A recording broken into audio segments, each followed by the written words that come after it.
નમસ્તે મિત્રો, સ્વાગત છે અમારી યુટ્યુબ ચેનલમાં। જો મિત્રો તમે અમારી ચેનલમાં નવા હોય તો જરૂરથી સબસ્ક્રાઇબ કરી નાખો, જેથી કરીને રોજે રોજના અને મહત્ત્વના સમાચાર તમને મળી શકે। વાત કરીએ આજના સમાચારની તો રાજ્યમાં હીટવેવની આગાહીને લઈને વહીવટતંત્રએ કહેવામાં આવ્યું છે કે મહેસૂલ વિભાગ દ્વારા વિવિધ ભાગોના પત્ર લખીને ગુજરાતના હીટવેવ એક્શન પ્લાન 2024 હેઠળ કામગીરી કરવાનો આદેશ અપાયો છે। આરોગ્ય વિભાગને જરૂરી તૈયારી કરવાનો હુકમ કરાયો છે। શહેરી વિસ્તારોમાં રોડ પરની શેડની વ્યવસ્થા કરવા જણાવ્યું છે।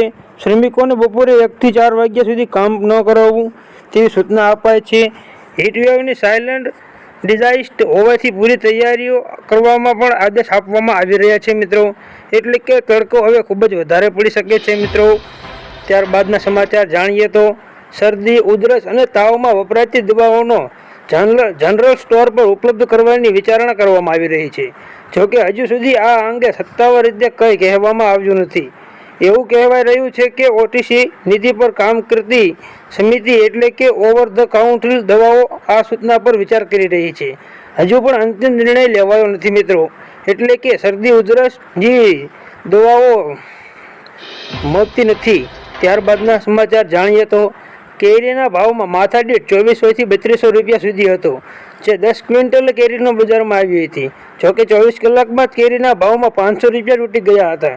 બુધવારે કેરીનો ભાવ 1200 થી 2900 રૂપિયા થયા છે। 4 ક્વિન્ટલ હાફૂસ કેરી પણ બજારમાં આવી છે। કેસર કેરી માટે જૂનાગઢ નવાબનું મોટું યોગદાન છે।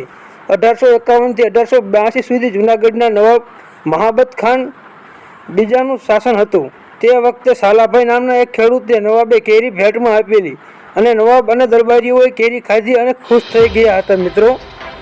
ત્યારબાદ જાણીએ તો લાલ ડુંગળીની બજારમાં ભાવ વાત કરીએ તો કાલે 16/4/2023 મંગળવારના રોજ રાજકોટ માર્કેટ યાર્ડમાં લાલ ડુંગળીના બજાર ભાવ 150 રૂપિયાથી 311 સુધી બોલાયા હતા।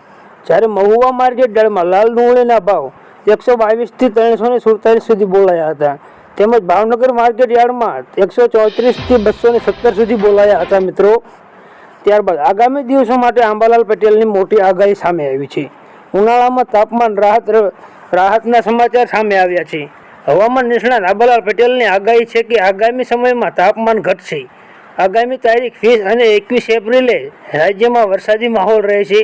આથી ગરમીમાં રાહતનો અનુભવ થશે।